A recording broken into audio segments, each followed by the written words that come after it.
Hi friends, ఈరోజు మీకు chicken biryani ఏ విధంగా తయారు చేయాలో దాని గురించి తెలియజేయబోతున్నాను. దానికోసం కావాల్సిన పదార్థాలు మీకు ఆనియన్స్, అలాగే పచ్చిమిర్చి అవి కట్ చేసుకొని పెట్టుకున్నాం.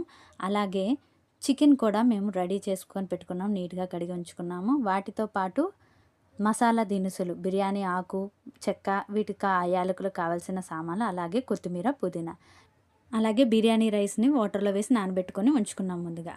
ఇప్పుడు బిర్యానీ ఏ విధంగా తయారు చేయాలో తెలుసుకుందాం. ముందుగా ఒక బాండీ పెట్టుకొని అందులో ఒక 7-8 స్పూన్స్ వరకు ఆయిల్ వేసుకోండి. అది బాగా కాగేంత వరకు ఉంచి బాగా కాగగానే ఇందులో మనం ముందుగా చూపించిన బిర్యానీ సామాన్లు, మసాలా దినుసులు అంటే బిర్యానీ ఆకు, యాలకులు, చెక్క, లవంగాలు, అలాగే సాజీరా ఇవన్నీ వేసుకొని కొంచెం చిటపటలాడేంత వరకు కొంచెం ఆయిల్‌లో అలా వేయించాలి. అలా కొంచెం లైట్ బ్రౌన్ కలర్‌లో చేంజ్ అయ్యేంత వరకు ఈ విధంగా చూడండి ఎలా అయిందో ఈ విధంగా వేయించుకోవాలి. వేయించుకున్న తర్వాత మనం ముందుగా కట్ చేసుకున్న ఉల్లిపాయలు, పచ్చిమిరపకాయలు అందులో వేసి అవి బ్రౌన్ కలర్‌లో, గోల్డిష్ బ్రౌన్ కలర్‌లో వచ్చేంత వరకు వేయించుకోవాలి. ఆనియన్స్ ఫ్రై అయ్యేలోపు మేము బిర్యానీ రైస్ అయితే ఇక్కడ యూస్ చేస్తున్నామండి. ఈ బిర్యానీ రైస్ మేము 2 కేజెస్ నానబెట్టుకున్నాం. ఇవి బిర్యానీ రైస్. ఇలా నానబెట్టుకున్న తర్వాత చూడండి ఈ విధంగా ఆనియన్స్ అనేవి ఫ్రై అయ్యేంత వరకు మీరు ఇలా ఫ్రై చేసుకోవాలి. ఈ కలర్‌లో వస్తే సరిపోతుంది. ఇలా అయ్యాక, ఇలా ఆనియన్స్ ఫ్రై అయ్యాక ఇందులో మీరు ఒక 2 స్పూన్స్ అల్లం వెల్లుల్లి పేస్ట్ వేసుకోవాలి. అల్లం వెల్లుల్లి పేస్ట్ వేసుకొని కొంచెం బాగా ఫ్రై చేయండి. అంటే దాని పచ్చి వాసన పోయేంత వరకు అల్లం వెల్లుల్లి పేస్ట్‌ని ఫ్రై చేయండి. ఇలా ఫ్రై చేసిన తర్వాత ఇందులో ముందుగా కట్ చేసుకొని కడిగి శుభ్రంగా పెట్టుకున్న కొత్తిమీర, పుదీనా ఈ రెండిటిని కట్ చేసుకొని ఇందులో వేసుకోవాలి. కొత్తిమీర, పుదీనా వేసుకొని మళ్ళీ బాగా ఫ్రై చేయాలి.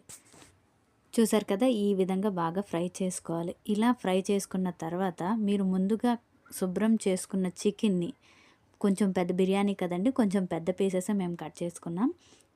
సరే, చిన్న పీసెసే కావాలి అనుకున్న వాళ్ళు చిన్నగా కట్ చేసుకోండి. లేదు బిర్యానీలో పెద్ద పీసెస్ కావాలి అనుకున్న వాళ్ళు పెద్దగా కట్ చేసుకొని క్లీన్ చేసుకున్న ఈ చికెన్ని అందులో వేసేసుకోండి. మొత్తం చికెన్ అంతా అందులో వేసేసి ఒక్కసారి బాగా కలపండి. ఇలా ఒక 2 మినిట్స్ కలిపిన తర్వాత అందులో ఒక 2 స్పూన్స్ కారం వేసుకోండి. ఇలా కారం వేసుకున్నాక మళ్ళీ ఒకసారి మొత్తం ఆ కారం మొత్తం ఆ ముక్కలకి పట్టేటట్టు బాగా కలపండి. బాగా కలిపిన తర్వాత ఇందులో తగినంత ఉప్పు వేసుకోండి.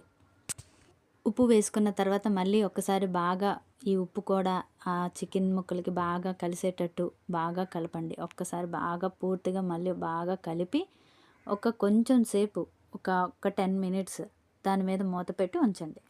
ఈ చికెన్ ఉడికేలోపు మనం ఏం చేస్తామంటే బియ్యం ఎసరు పెట్టుకుందాం.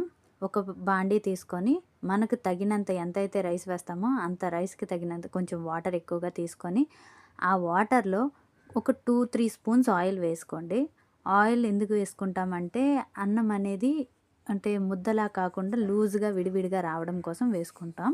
అలా ఆయిల్, అలాగే అందులో కొంచెం ఉప్పు వేసుకొని, అంటే ఆ రైస్కి కూడా టేస్ట్ తగిలేటట్టు ఉప్పు వేసుకోవాలి. ముందుగా మనం రైస్ని ఉడకబెట్టుకొని తర్వాత అందులో వేసుకుంటే మనకి ఈజీగా బిర్యానీ అనేది రెడీ అయిపోద్ది.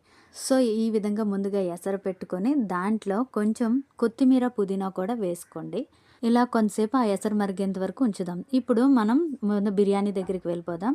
చూడండి ఈ విధంగా చికెన్ ముక్కలన్నీ ఎంత బాగా కూర అనేది ఉడికిపోయిందో. ఈ విధంగా అయిన తర్వాత ఇప్పుడు మనం ఏం చేస్తామంటే ఇందులో కొంచెం పెరుగు వేయాలి. ఎంత పెరుగు అంటే ఎక్కువ 2 కేజెస్ కాబట్టి మీరు ఏం చేస్తారంటే ఒక అర లీటర్ పెరుగు, అంటే ఒక పెద్ద కప్పుతో వేసుకోండి. పెరుగు వేసుకొని బాగా మిక్స్ చేసేయండి. మేమైతే ఒక అర లీటర్ వేసాము, 500 ml. ఓకే, 500 ml పెరుగు వేసుకొని బాగా మిక్స్ చేసేయండి. శుభ్రంగా బాగా మిక్స్ చేసుకున్న తర్వాత చూడండి ఈ విధంగా మిక్స్ చేసుకొని మళ్ళీ 5-10 మినిట్స్ మళ్ళీ మూత పెట్టేయండి. మూత పెడితే బాగా ఆ పెరుగు కూడా చికెన్ ముక్కలకి బాగా పడుతుంది.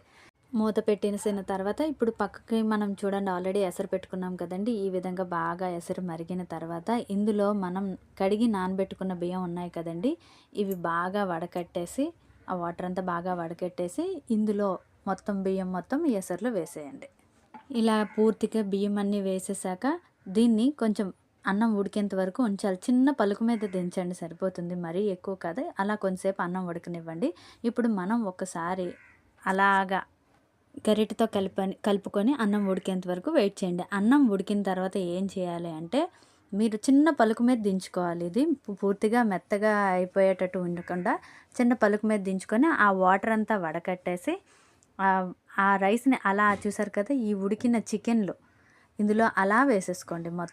మొత్తం రైస్ మొత్తం ఆ వాటర్ అంతా వడకట్టేసి పూర్తిగా క్లీన్‌గా వాటర్ అంతా వంపేసుకొని వడకట్టేసుకొని మొత్తం రైస్ మొత్తం అందులో వేసేసుకోండి.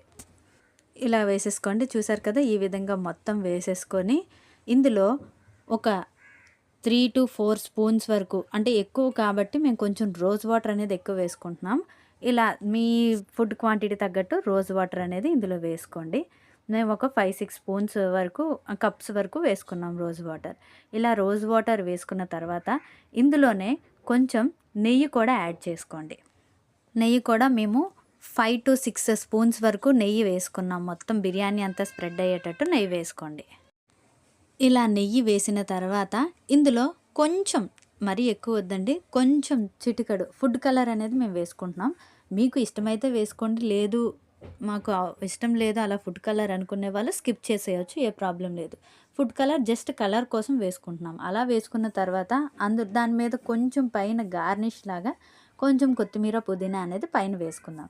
వేసుకొని ఒక్కసారి గరిటెతో అలా, అంటే కలపనట్టుగా చిన్నది అలా ఈవెన్‌గా స్ప్రెడ్ చేసేసి ఒక 20 మినిట్స్ మూత పెట్టి ఉంచండి. 20 మినిట్స్ తర్వాత చూడండి ఈ విధంగా బిర్యానీ అనేది రెడీ అవుతుందండి. ఒక్కసారి మీరు ఏం చేస్తారంటే అడుగు అంటుకోకుండా ఒక్కసారి పైనుంచి కిందకి ఇలా చూడండి ఎంత బాగా ఉడికిందో. పైనుంచి కిందకి ఒక్కసారి బాగా కలపండి. మొత్తం బాగా ఒకసారి కింద నుంచి పైకి అటు ఇటు మొత్తం స్ప్రెడ్ అయిపోయాక చూసారా? ఇంకా ఏమైనా వాటర్ ఉంది అనిపిస్తే మీరు ఒక 5 మినిట్స్ సిమ్‌లో పెట్టుకొని ఒక దమ్ అనేది ఉంచుకోండి. ఒక 5 మినిట్స్ దమ్ పెట్టి ఉంచుకోండి. ఒకవేళ వాటర్ ఏది లేదనుకుంటే ఇంకా అయిపోయినట్టే బిర్యానీ. చూడండి ఈ విధంగా మొత్తం కలుపుకొని చూసారా ఎంత బాగుందో బిర్యానీ. అంతేనండి, టేస్టీ బిర్యానీ అయితే రెడీ అయిపోతుంది. సో ఈ విధంగా మీరు ట్రై చేయండి. ట్రై చేశాక ఎలా ఉందో ఒక్కసారి కామెంట్ చేయండి. ఈ వీడియో గనుక మీకు నచ్చింది అనుకుంటే, ఈ రెసిపీ మీకు నచ్చినట్లయితే లైక్ చేయండి, షేర్ చేయండి, కామెంట్ చేయండి. అలాగే మా ఛానల్ని సబ్స్క్రైబ్ చేసుకొని మాకు మరింతగా సపోర్ట్ చేయండి. Thanks for watching.